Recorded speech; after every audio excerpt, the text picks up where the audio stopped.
There's a book called The Story of B, and I became aware of it again recently because my sister started reading it, or she read it already, and she also read its twin or its partner book, Ishmael, and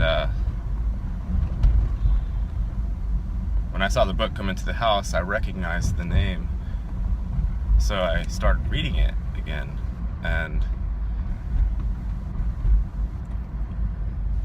I've read the book, but I don't remember exactly when. I think it had to have been early to mid 20s. But she was saying something about how the book changed her life or something, or she acted like it had some sort of a profound impact on her. She actually said that before I started rereading it, so I was compelled to go back and look at it again or read it again. And so I'm like halfway through it, and I certainly have read it before. I don't remember when, but I'm just gonna relate to you a piece of the mosaic that's referenced in the story, and I might give some spoilers or something, so if you haven't read it and you expect to read it, spoiler alert. I'm not gonna try and muzzle myself because it's not that important, but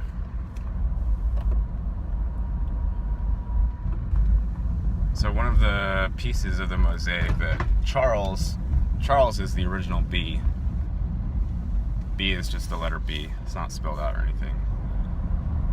Charles Adderley, he's the rogue preacher that Bernard, the priest, the Laurentian priest, sends out.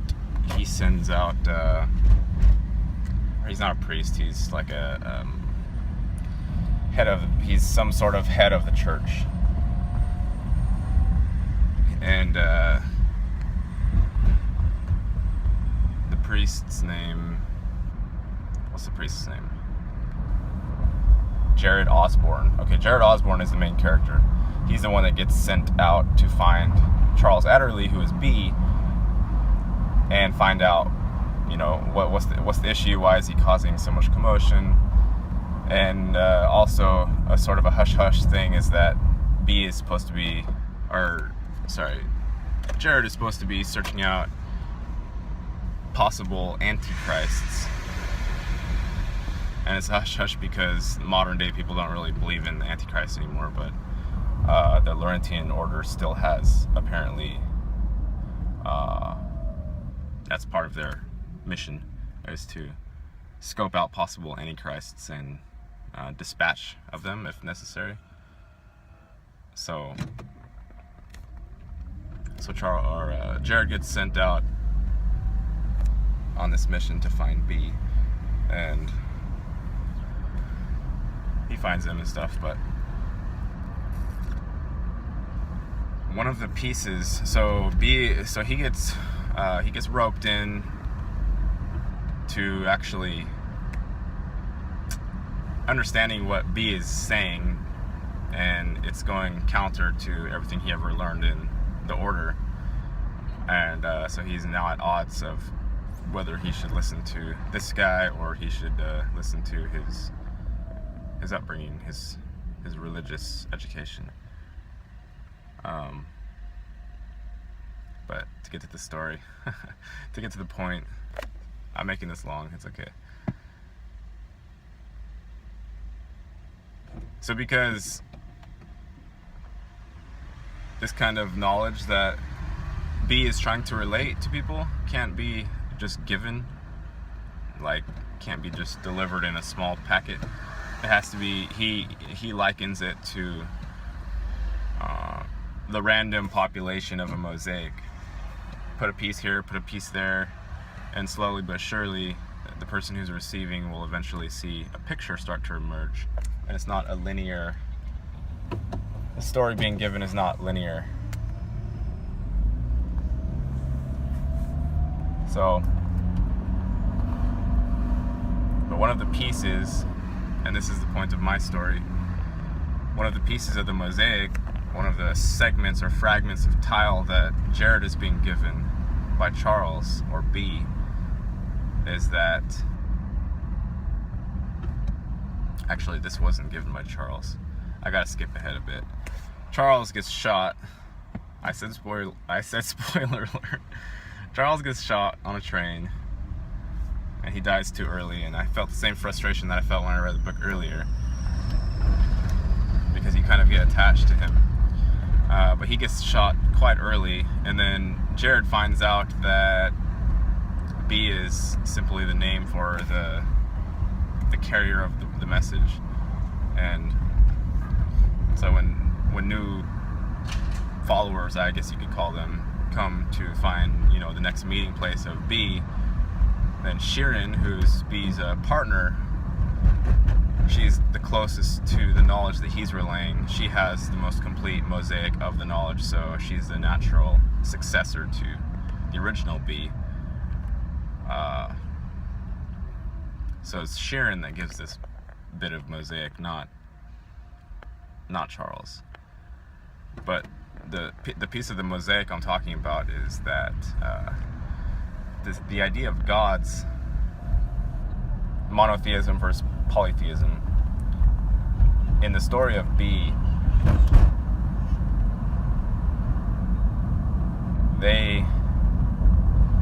Charles's message is that at some point humanity branched from being a lever lifestyle to becoming a taker lifestyle. And included in that branch off, or that fork in the road, humans were catapulted from just being part of the land and not any more important than the rest of the land, not any less than it. They were catapulted from that to being the pinnacle of creation and almost the end, the end goal, the end result of creation. And this is supported by survival of the fittest and Darwinism and evolution, and all these things go hand in hand to support each other. But so the idea was that everyone's religion prior to this big branch off was animist, or earth. They were earth religions, and there was no such thing as monotheism, and the number of gods wasn't known because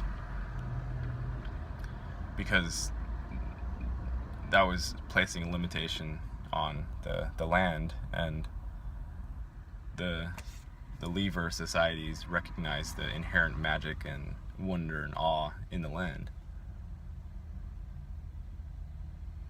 So when Sheeran was describing this piece of tile to Jared, she's also alternating between speaking to her dead son Lewis, because she knew that the human being who's known as Jared in his priest capacity couldn't receive the information, so she was asking him if he could imagine what an 8-year-old child, how that child would receive the information. So during this talk, she was alternating between calling him Lewis and calling him Jared. So when she was talking to Lewis, she was asking him about gods, about the animist gods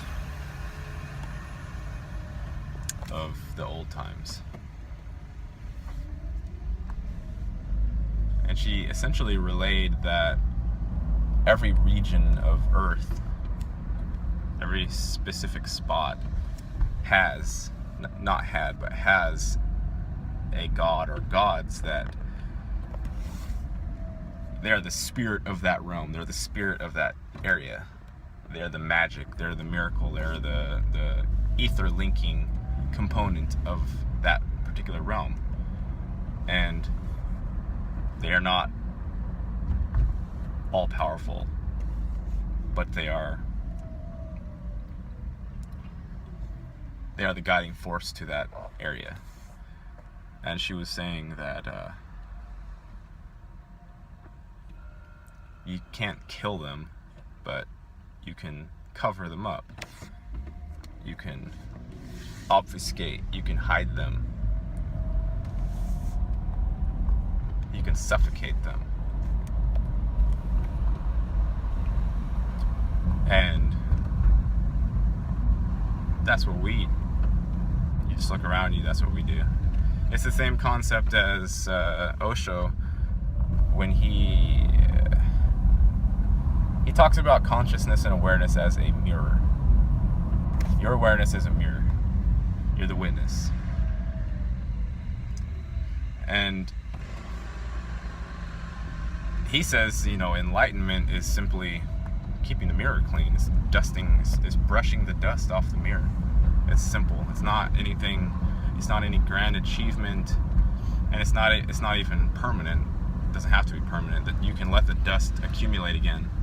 That's all enlightenment is. And in the story of B, it's a similar concept, which is that the gods of the realm, it's just the connection with spirit of that area.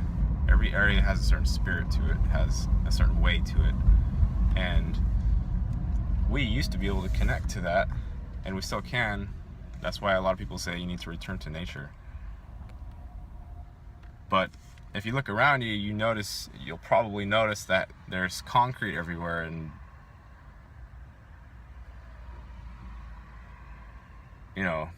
if the earth is a living, breathing creature,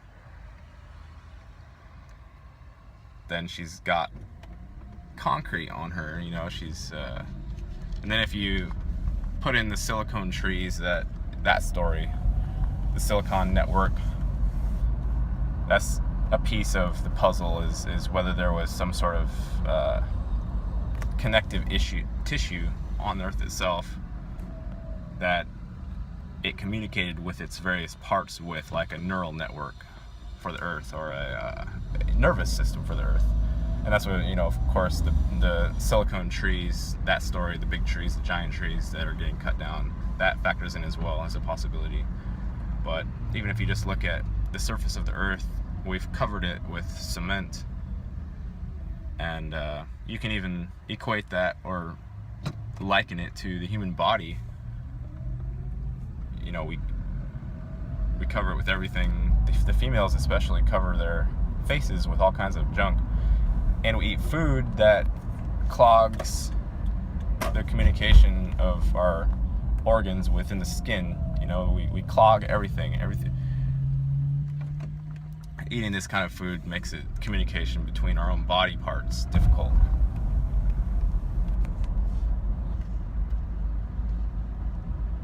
So if you haven't read that book, The Story of B, Ishmael, I think I've read it too, but I'll have to check that one out and see if I did or not. I don't know. But if you haven't read that book, I recommend it.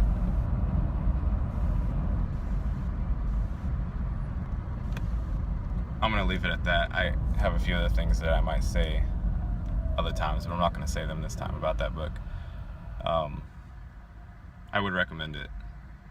And the gods of the realm, or the magic, or the miracles, they're just covered up. They're not gone. They're not dead. You just have to rediscover them, and you do that by brushing the dust off the mirror. You do that by tearing up the concrete. And you don't have to actually tear the concrete up, but you can just go out into the woods. That's having the same effect as if you were to tear up the concrete. In the story also, Sharon said, you can't see the gods now, you can't feel them because they're all covered up, but if you got rid of all of this overlay, this concrete stuff, these false,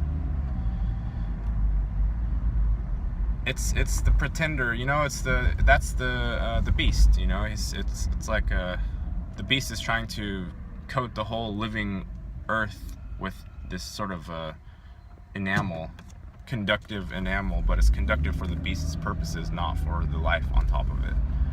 So it's a good story. I would say go read it. And yeah, I gotta get back to work. I gotta roll around on the the concrete jungle where I can't talk to the animist gods of the past and create fake money. It's pretty fun. Okay, bye.